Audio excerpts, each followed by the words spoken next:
JKSSB top 20 MCQ वाली जो series हम स्टार्ट कर चुके थे उसे आज कंटिन्यू कर रहे हैं।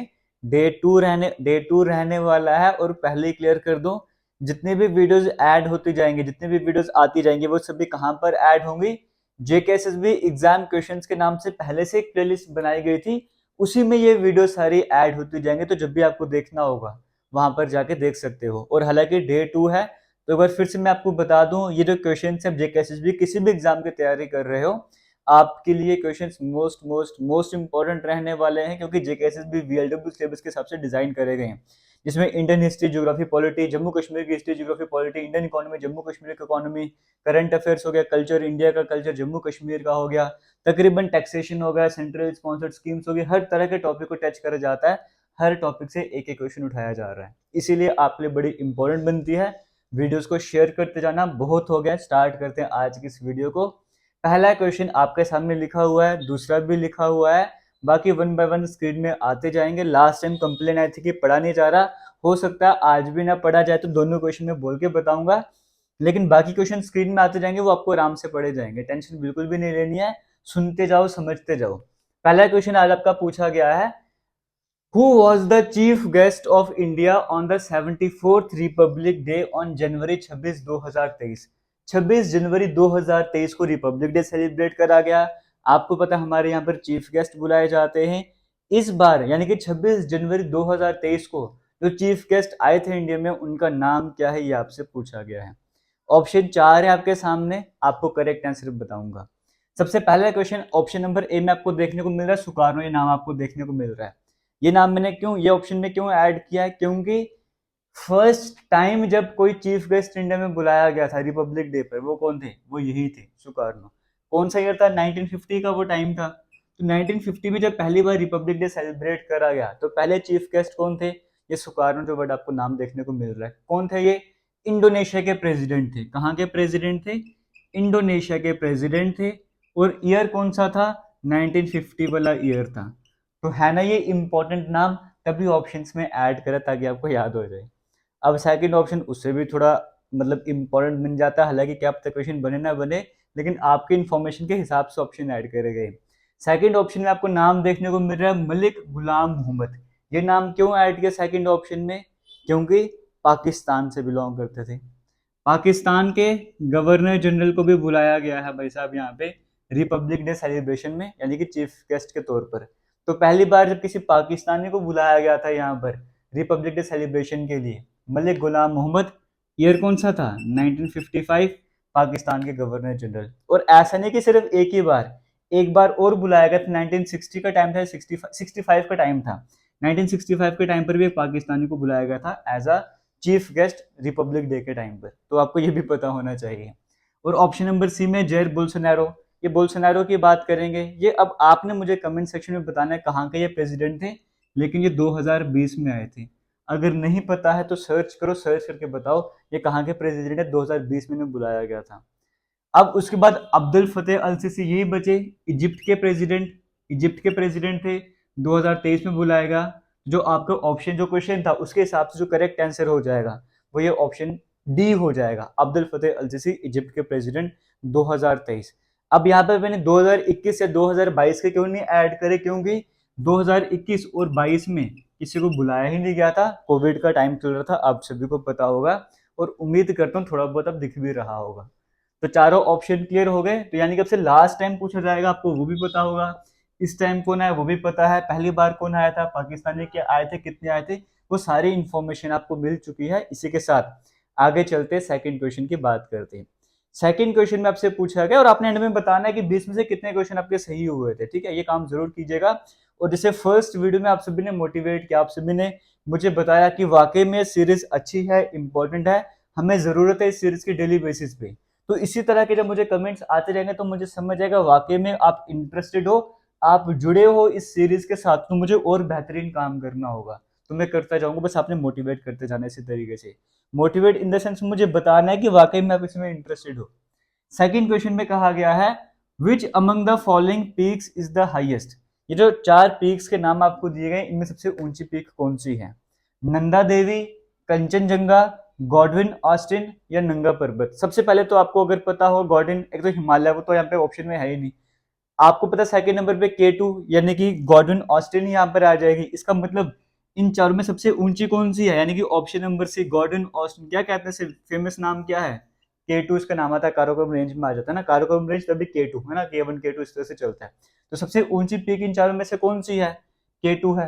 कितनी हाइट है इसकी, 8611 मीटर, 8611 मीटर की इसकी हाइट रहती है। तो इन चारों ऑप्शन को कवर कर लेते हैं। गॉडविन ऑस्टिन यानी कि कंचनजुंगा, K2 की बात करें, K2 के बाद किसका नाम आता है, ये कंचनजंगा, जो आपको ऑप्शन नंबर बी में देखने को मिल रहे हैं। कंचनजंगा की हाइट कितनी आती है, 8586 मीटर इसकी हाइट आती है। तो इन दोनों में से ऑब्वियस बात है सबसे बड़ा ये है। फिर इन चारों में छोटे हिसाब से चल रहा हूँ मैं, सबसे बड़ा K2, फिर कंचनजंगा, फिर थर्ड नंबर पे नंगा पर्वत जो ऑप्शन नंबर डी है ना। पहले सी, फिर बी, फिर ऑप्शन नंबर डी नंगा पर्वत। इसकी हाइट कितनी है, इसकी हाइट है कुछ 8126 मीटर करके, इसकी इतनी हाइट आ जाती है। तो ये भी आपको क्लियर हो गया। और बचा कौन सा हमारे पास, नंदा देवी। तो ऑप्शन के हिसाब से फोर्थ नंबर पे कौन सा आएगा, नंदा देवी। इसकी हाइट कितनी है, 7816 मीटर। तो चारों की हाइट आपको समझ आ गई। अब चारों की हाइट आपको याद भी होनी चाहिए, क्योंकि बड़ी इंपॉर्टेंट पीक है। कभी कभी तो आपसे एग्जाम में हाइट ही पूछ लेते हैं, कौन सी रेंज वगैरह में अगर सब कुछ भी बता दूंगा तो आने वाले दिन में बाकी क्वेश्चन कहाँ से लाऊंगा, ठीक है। तो थोड़ा सा ऐसे वेट करते रहो, धीरे धीरे आपको बाकी क्वेश्चन भी करवाते जाऊंगा और इन्फॉर्मेशन देता जाऊंगा। जितना करवा रहा हूँ इतना फिलहाल करते जाओ, बस 1.5 सेकंड या बड़ा टाइम हमारे पास रहने वाला है। तो चारों पीक का आपको समझ आ गया। हाईएस्ट पीक कौन सी है ये अब आप मुझे बता दो। हिमालय के जो अपडेटेड हाइट है वो कितनी है, कुछ मीटर ऐड हुई थी ना, इंक्रीज हुई थी। एग्जैक्ट कितनी हाइट थी कमेंट सेक्शन में बताओ। जिसको नहीं पता वो सर्च जरूर करो। ये आपको काम क्यों देता हूँ मैं, कमेंट सेक्शन में कमेंट करके बताओ। जब आप खुद सर्च करोगे आपको अच्छे से याद रहेगा। फिलहाल ज्यादा टाइम नहीं वेस्ट करेंगे, आगे चलते हैं, थर्ड क्वेश्चन की तरफ बढ़ते हैं। थर्ड क्वेश्चन आपके सामने स्क्रीन में चल रहा होगा। यहां पर कहा गया है the term demographic gap signifies the difference. जो टर्म डेमोग्राफिक गैप है इसका मतलब, अब डेमोग्राफी आपके चैप्टर में सिलेबस में आता है, सेंसस डेमोग्राफी वगैरह में से क्वेश्चन बन रहा है। जो डेमोग्राफी मतलब सेंसस, जो पॉपुलेशन की स्टडी वगैरह ना, जो कहा जाएगा डेमोग्राफिक गैप है, इसका मतलब क्या होता है। ऑप्शन नंबर ए में है कि डिफरेंस है सेक्स रेशियो के बीच का। ऑप्शन नंबर बी में है कि एज का डिफरेंस है। ऑप्शन नंबर सी में चाइल्ड या वुमेन रेशियो का डिफरेंस है। और ऑप्शन नंबर अगर मैं बात करूंगा डी की, तो वो कहता है कि बर्थ रेट और डेथ रेट के बीच का डिफरेंस है। तो करेक्ट आंसर क्या हो जाएगा, यहाँ पर आपको वो बताना था। तो देखो, आप अगर सुनते हो डेमोग्राफिक ट्रांजिशन थ्योरी, अगर वो ऐसे पढ़ा होगा, वैसे तो अभी हाई क्लासेस में नहीं पढ़ा जाता है, लेकिन डेमोग्राफिक ट्रांजिशन थ्योरी आते हैं, उसमें क्या कहते हैं, उसमें बताया जाता है ट्रांजिशन मतलब चेंज वगैरह ना, कि आने उसको थ्योरी से पता लगता है कि आने वाले टाइम पर किसी भी एरिया की पर्टिकुलर बात करेंगे, वहां की जो पॉपुलेशन में कैसा चेंज आने वाला है, फ्यूचर पॉपुलेशन के बारे में पता लगता है, वो सब कुछ है ना।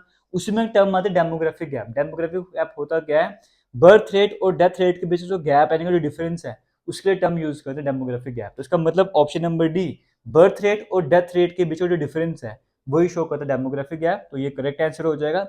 अब ये क्वेश्चन स्पेशली क्यों डिजाइन करा गया, क्योंकि 2000 कुछ में कोई ईयर था, उसमें सीडीएस के पेपर में क्वेश्चन आया हुआ था, तो डेमोग्राफी से रिलेटेड है, इसलिए मैंने यहाँ पर ऐड कर दिया। तो आगे चलते हैं, फोर्थ क्वेश्चन की बात करते हैं।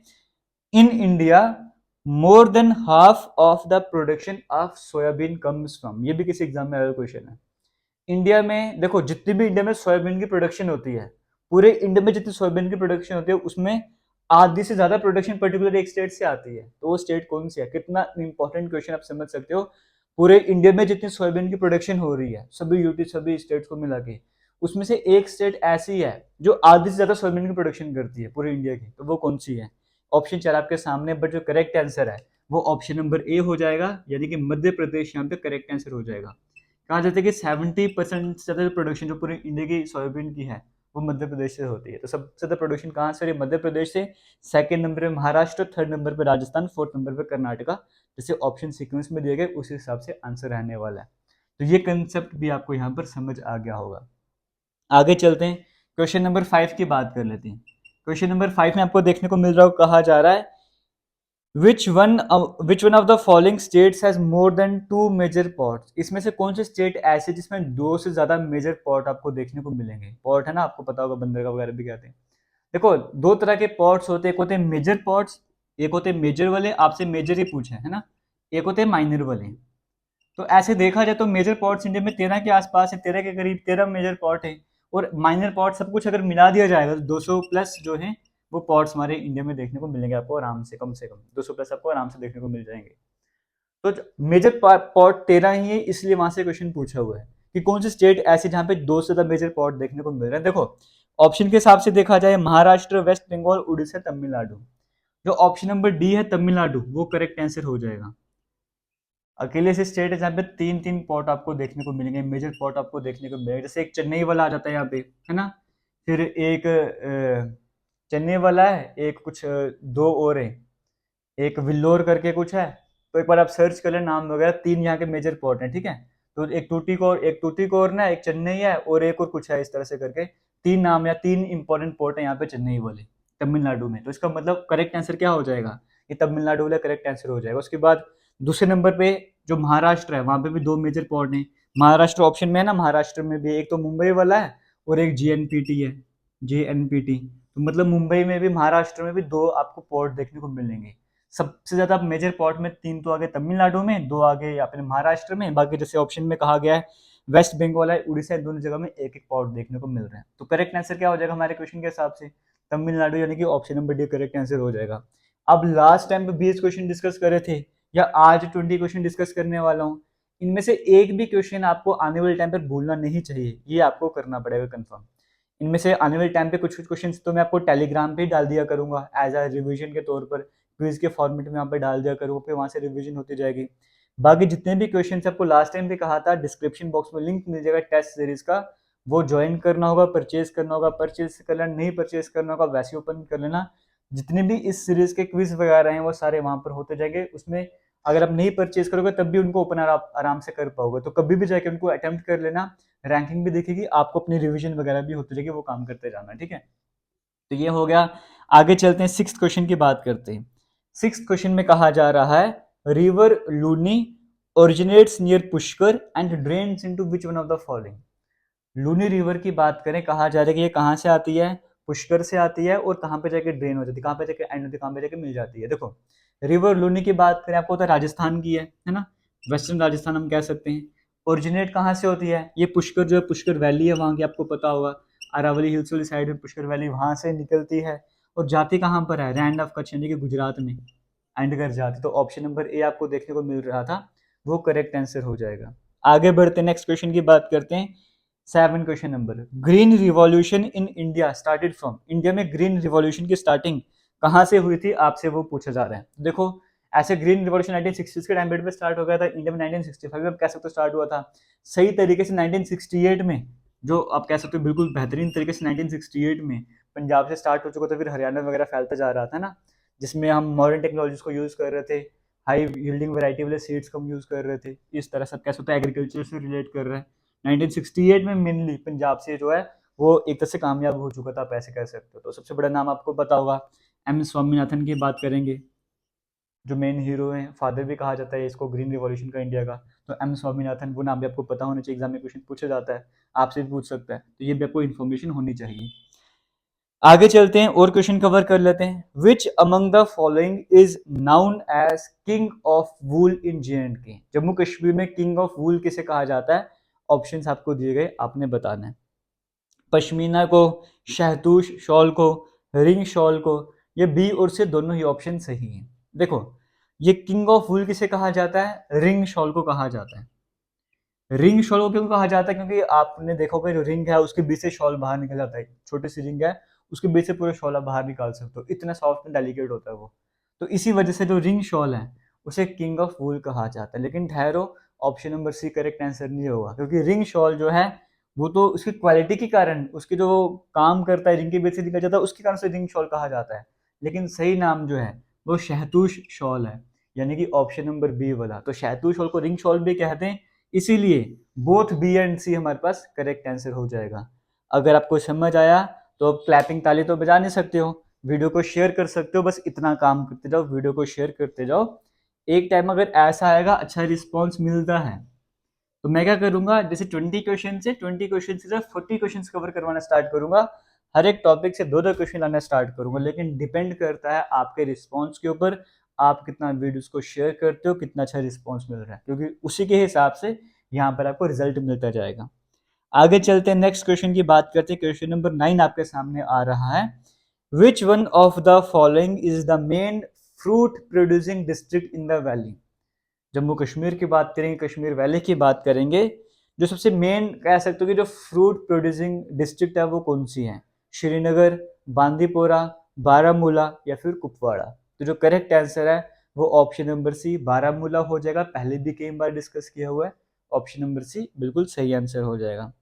चलते हैं आज के 10th क्वेश्चन की तरफ, यानी कि आज की 50 हम कंप्लीट करने वाले हैं। Which one among the following is known as the jewel in the ring. Jewel in the ring इनमें से किसे कहा जाता है? ऑप्शन नंबर ए में है डल लेक, बी में है वुलर लेक, सी में है नगीन लेक या डी में है मानसर लेक। अब ज्वेल नाम, कुछ ऐसे स्टूडेंट्स होंगे जो ज्वेल नाम सुनते ही डल लेक टिक कर देंगे, तो वो बिल्कुल गलत हो जाएगा, क्योंकि डल लेक को बोलते हैं jewel in the crown of Kashmir या फिर श्रीनगर ज्वेल। तब हम कहते हैं, तब हम बोलते हैं डल लेक। यहाँ पर बोला हुआ jewel in the ring. Jewel in the ring किसे कहते हैं? नगीन लेक को, यानी कि option number C correct answer हो जाएगा। तो आने वाले टाइम पर आपने ये मिस्टेक नहीं करनी है, इसीलिए ज्वेल इन द रिंग वाला क्वेश्चन उठाया गया और ऑप्शन में नगीन लेक भी दिया है और डल लेक भी, ताकि किसी को कंफ्यूजन हो वो क्लियर हो जाए। तो ज्वेल इन द रिंग क्योंकि चारों तरफ जो आपको पता है यहाँ पे देवदार के पेड़ है, इस तरह के कुछ बिल्लो के पेड़ आपको देखने को मिलेंगे, उस तरह से कवर किया हो चारों तरफ से, तो इसलिए कहा जाता है कि jewel in the ring. Nageen lake option number C आपको याद रखना है। क्वेश्चन नंबर 11 की बात करेंगे, मैं कहाँ आगे जा रहा हूँ। The national disaster management authority functions under the union ministry of.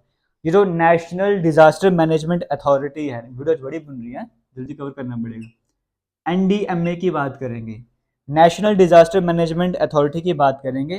ये किस मिनिस्ट्री के अंडर आता है? Environment ministry, water reservoir, home affairs या फिर डिफेंस मिनिस्ट्री। तो ये आता है होम मिनिस्ट्री के अंडर, क्योंकि आज के टाइम पे आपको पता है डिजास्टर वगैरह जो भी है, वैसा सीजन भी चल रहा है, तरीके से कह सकते हो, ऐसा तो होना नहीं चाहिए, लेकिन नेचुरल डिजास्टर कुछ भी हो सकता है, तो इसीलिए आज के टाइम पर ये वाला क्वेश्चन आपके सामने उठा के लाया हूँ।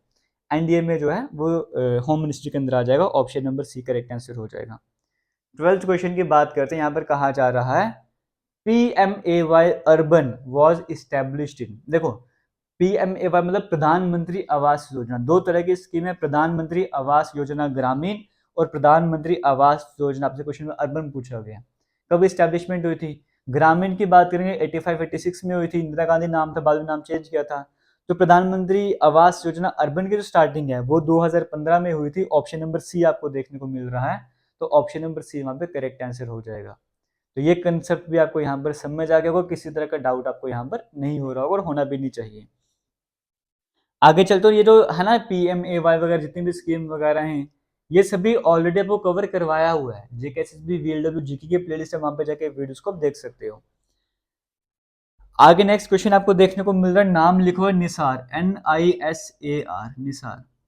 कहा जा रहा है निसार जो है एक dual frequency synthetic aperture radar है, जो किसका डेवलप करा गया। देखो आपको यहाँ पर देखने को मिलेगा dual frequency synthetic aperture radar, synthetic aperture radar, ये किसके द्वारा ज्वाइंटली डेवलप करा गया? ज्वाइंटली करा गया मतलब नासा के द्वारा भी और इंडिया की इसरो के द्वारा भी। नासा और इसरो दोनों के द्वारा, दोनों ने मिलकर इसको डेवलप करा, इसलिए निसार नाम आपको देखने को मिल रहा है। तो option number D both A and B यहाँ पर बिल्कुल सही आंसर हो जाएगा। और यहाँ पर बताना चाहूँगा इसका काम क्या है, जैसे जो भी यहाँ पे नेचुरल प्रोसेस अर्थ के, जैसे ये बाढ़ वगैरह आती है, आई जोन वगैरह, उनकी प्रॉपर स्टडी के लिए जो है बनाई गई सैटेलाइट, आप तरीके से कह सकते हो ऑब्जर्विंग अर्थ ऑब्जर्विंग सैटेलाइट है। The headquarters of GST Council is located at, headquarter कहाँ पर है? GST की काउंसिल के हेडक्वार्टर कहाँ पर है? न्यू दिल्ली में है, option number A correct answer हो जाएगा। 15th क्वेश्चन की बात करते हैं, ये क्वेश्चन आज आपके सामने क्यों लाया है आपको समझ आ जाएगा। Name the fair which is also known as the livestock fair and is held in the state of Rajasthan. Rajasthan में मेला सेलिब्रेट करा जाता है और इसे लाइव स्टॉक फेयर भी कहा जाता है, वो कौन सा है? Nagaur fair, Pushkar fair, Baneshwar fair. अभी पुष्कर एक नाम आपके सामने आया था जब रिवर लूनी की बात करता, कहाँ पे? राजस्थान में। उसी वजह से ये वाला क्वेश्चन कोई सामने लाया तो आपको याद हो जाए। जब आपके सामने रिवर लूनी आएगी तो आपके दिमाग में पुष्कर वैली होनी चाहिए, अरावली होनी चाहिए। वैसे जब लाइव स्टॉक फेयर आएगा आपके दिमाग में पुष्कर फेयर होना चाहिए। वो पुष्कर, ये पुष्कर दोनों राजस्थान के, इससे आपके सामने ये वाला क्वेश्चन भी लाया है। कल्चर के टर्म्स में ये वाला क्वेश्चन आपके सामने लाया है। तो Pushkar fair option number B यहाँ पर करेक्ट आंसर हो जाएगा। वीडियो को शेयर कीजिएगा, जेके लेटेस्ट इन्फो के नाम से इंस्टाग्राम है, फॉलो कर लेना, फेसबुक पेज है फॉलो कर लेना, ट्विटर वगैरह भी इसी नाम से है, टेलीग्राम इस नाम से है, वो तो जरूर ज्वाइन कर लेना। Under whose presidentship Congress split into two groups. 1907 में सूरत स्प्लिट हुआ था, कांग्रेस दो हिस्सों में बांट गई थी। प्रेसिडेंट कौन थे आपसे वो पूछा जा रहा है। 4 ऑप्शन है, बट जो करेक्ट आंसर है रास Bihari Ghosh, option number A correct answer हो जाएगा। 17th क्वेश्चन की बात करते हैं, शेख मोहम्मद अब्दुल्ला की बात करेंगे। इमरजेंसी गवर्नमेंट का हेड अपॉइंट करा गया था किसके द्वारा? शेख मोहम्मद अब्दुल्ला की बात करेंगे, first elected prime minister India Jammu Kashmir का है, तो वो भी आपको याद रखना, यही नाम आपके सामने आएगा। लेकिन ये इमरजेंसी गवर्नमेंट का हेड इलेक्ट करा गया था किसके द्वारा? ऑप्शंस देखोगे तो Maharaja Hari Singh, option number D में देखने को मिल रहा है, वो करेक्ट आंसर हो जाएगा। दानिदर फोर्ट एक हिस्टोरिकल मॉन्यूमेंट है, जम्मू कश्मीर के कौन से डिस्ट्रिक्ट में है, इसके बारे में डिटेल में को पढ़ाया हुआ। तो दानिदर फोर्ट की अगर हम बात करेंगे राजौरी डिस्ट्रिक्ट में आ जाएगा, तो ऑप्शन नंबर बी देखने को मिल रहा है, वो करेक्ट आंसर हो जाएगा। क्वेश्चन नंबर 19 की बात करेंगे, जम्मू कश्मीर रीऑर्गेनाइजेशन एक्ट 2019 की बात करेंगे। कितनी वुमेन रिप्रेजेंटेटिव्स को नॉमिनेट किया जा सकता है लेजिस्लेटिव असेंबली में जम्मू कश्मीर की यूटी में? तो 2 होंगी, ऑप्शन नंबर ए 2 देखने को मिल रहा है, या एक काम करो ऑप्शन नंबर ए या बी, 2 होंगे 3 होंगे, आप मुझे कमेंट सेक्शन में कमेंट करके बता दो। आज के लास्ट क्वेश्चन की बात करेंगे, which article of Indian constitution are related to citizenship. Citizenship से कौन सा आर्टिकल रिलेट करता है वो आपको बताना है। पार्ट 2 आता है और आर्टिकल नंबर 5 से 11 है, यानी कि ऑप्शन नंबर सी यहाँ पे करेक्ट आंसर हो जाएगा। वीडियो एंड करेंगे उससे पहले बताना चाहूंगा, अगर आप VLW की ही तैयारी कर रहे हो तो जो कमेंट सेक्शन में आपको लिंक मिलेगा टेस्ट सीरीज का, वो आपके लिए इंपॉर्टेंट रहने वाला है, वो जरूर ज्वाइन कर लेना। अगर आप VLW की तैयारी नहीं कर रहे हो, सिर्फ इन सभी को अटेम्प्ट करना चाहते हो, तो लिंक पर क्लिक कर लेना, एप्लीकेशन में जाके वो कोर्स को ओपन करना। आपने अगर कोर्स नहीं भी परचेज किया होगा तभी फ्री कंटेंट में जाके आपको ये सारे मिलते जाएंगे, कभी भी जाके अटेम्प्ट करता है, रिवीजन आपकी होती जाएगी। तो फिलहाल करने वाले हैं वीडियो को एंड, मिलेंगे नई वीडियो में नए क्वेश्चंस के साथ, तब तक के लिए थैंक यू, जय हिंद। वीडियो को शेयर जरूर कीजिएगा।